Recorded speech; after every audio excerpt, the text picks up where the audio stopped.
The too long didn't read is journal, gauge your current level, and gauge if there is some sort of progression, both in the gym lifts, but also in the arm wrestling specifics, and try to also listen to your body. If you train the upper body, and then you try to train the arm wrestling and you see that it does damage, rethink it. But if you train the upper body and then you train the arm wrestling and then you are still feeling fine, you might feel a bit of tightness, a bit of tenderness. You might feel like the muscle has been worked, but you are still feeling good. You do not have pain or like a lot of suffering. You are still on a good path. Hello guys, it's me, Mythos, and in this video we're going to be talking about arm wrestling training frequency. So this is actually inspired by a question from Reddit, and the question I have right there in front of me, and goes a little something like this. Can I do arm wrestling exercises, rising, pronation, cupping, after my upper body routines 4 to 5 hours later? Will it affect my progress, or is it a good idea? I train upper body on Mondays, Wednesdays, Fridays. Is that a good frequency for those movements? Question mark. There is a lot of stuff to break down in this question. First and foremost, we're talking about training arm wrestling 4 to 5 hours later, so short time for rest.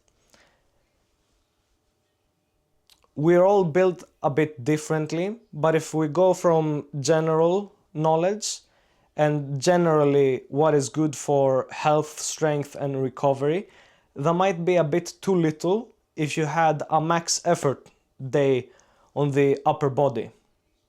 And we're talking also Monday, Wednesday and Friday, so there is only one day in between for the rest, and upper body is a bit too general. Usually the most accepted structure, it's doing like arms, shoulders, then you're doing pressing, so chest and back, and then you're doing legs. So that's the 3-day split, or otherwise the pull, push, legs split.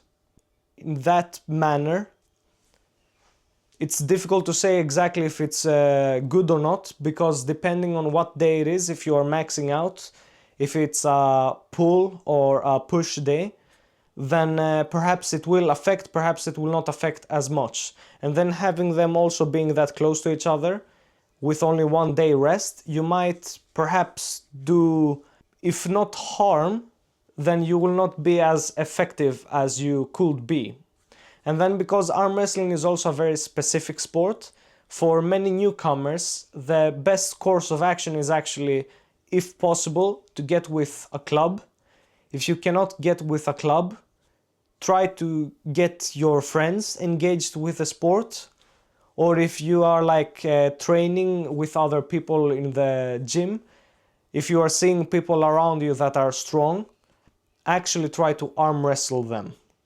If you see great champions like Devon or John Brezink, their entire career is based in a lot of table time.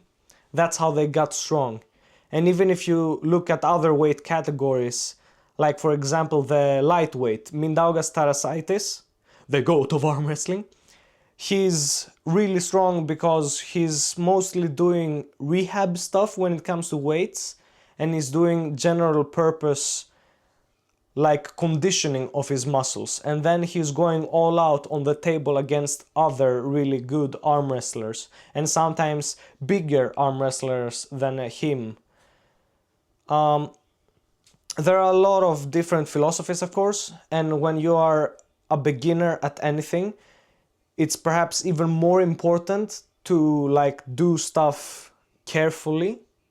So you don't start off going blasting, doing arm wrestling specific exercises with weights, and then doing the practice pulling with a club and then also hitting the gym, you will spread yourself way too thin if you do too much.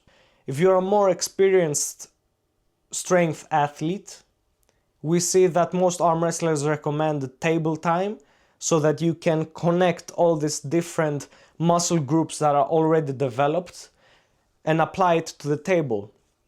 And then if you're a complete beginner, I guess the truth is somewhere in the middle.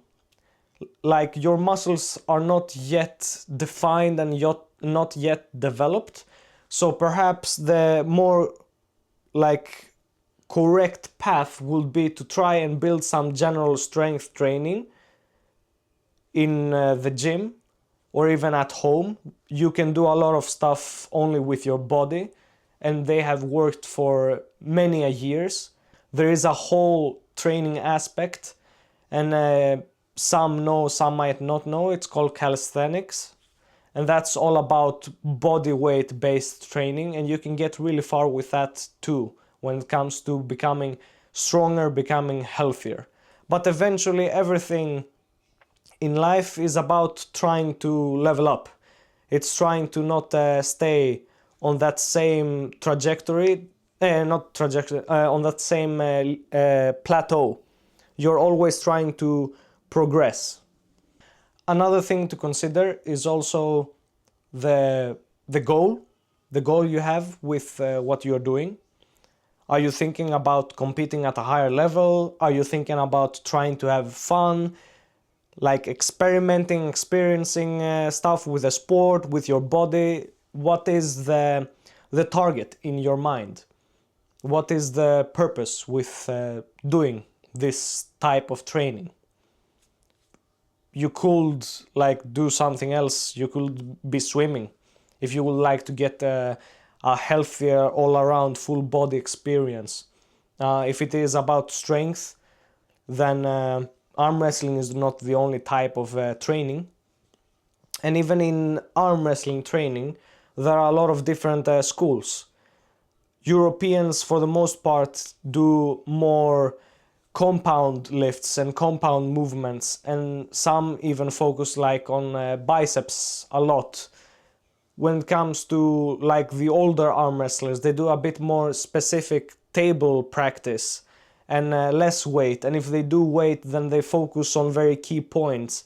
And one of them that is very crazy about that is Devon Larratt. Currently he's doing only arm wrestling specific stuff. There is no other type of exercise. And then in that very specificity, right now on his career, he's not even pushing the weights so that they are extraordinary. He has a baseline that he like pushes blood flow through, so that he's doing a lot of movements with the thumb and training from different angles and getting the thumb strong from different and multiple points. So it really is also about where you are currently at. If you are still at the beginning, if you are a bit more advanced, or if you are pro. If you are pro, then you try to do a little bit of everything perhaps, or you specify even more. I mean, if you are already like Leonidas Arcona, if you are a beast, or if you are Brian Shaw, then you need to get more arm wrestling knowledge.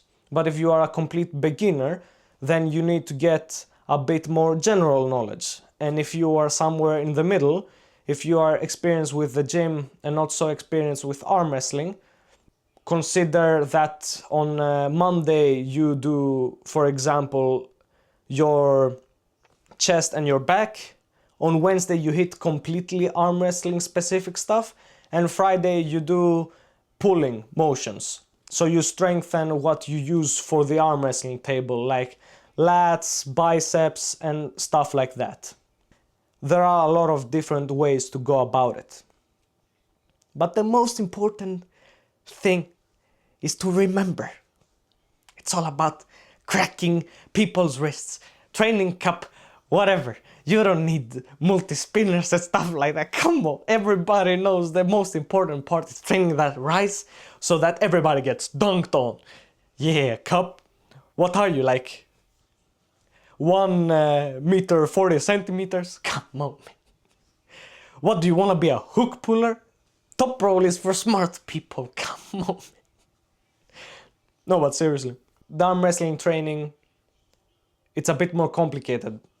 But if I were to summarize and simplify it all, listen to your body, journal down, think, write that shit down, do,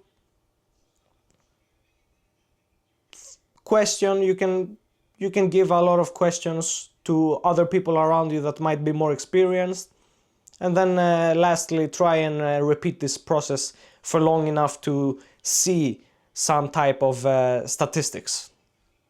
Because you cannot really know if something is going towards the correct path just by a couple of days of trying it. You would have to like see it over a period of like 1 month, 2 months, 3 months. I believe actually if you listen a bit more to Todd Hutchings, another great arm wrestler, I think his camps are usually like at least 6 weeks.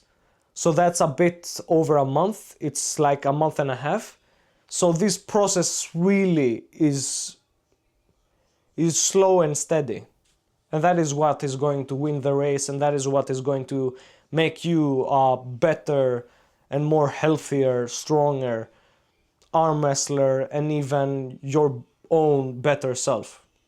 And one last thing that I would like to leave you with is that even someone as strong and as great and with a lot of experience like Brian Shaw, he has been in the sport now for like over 1.5 years, almost 2 years, and he just started connecting some dots, and he kind of feels like really mad with himself that it took him so long. But sometimes these processes can be slow, and sometimes you have to do a lot of thinking and a lot of searching and then a lot of doing in order to get forward and direct yourself. So do not hesitate to do an experiment, and whatever tips and whatever ideas that me or other people can provide, you are the one that will have to apply and try it out and experiment for a period of time and see if you have a progression going up. That's what I think anyway. So take care. Cheers, mate.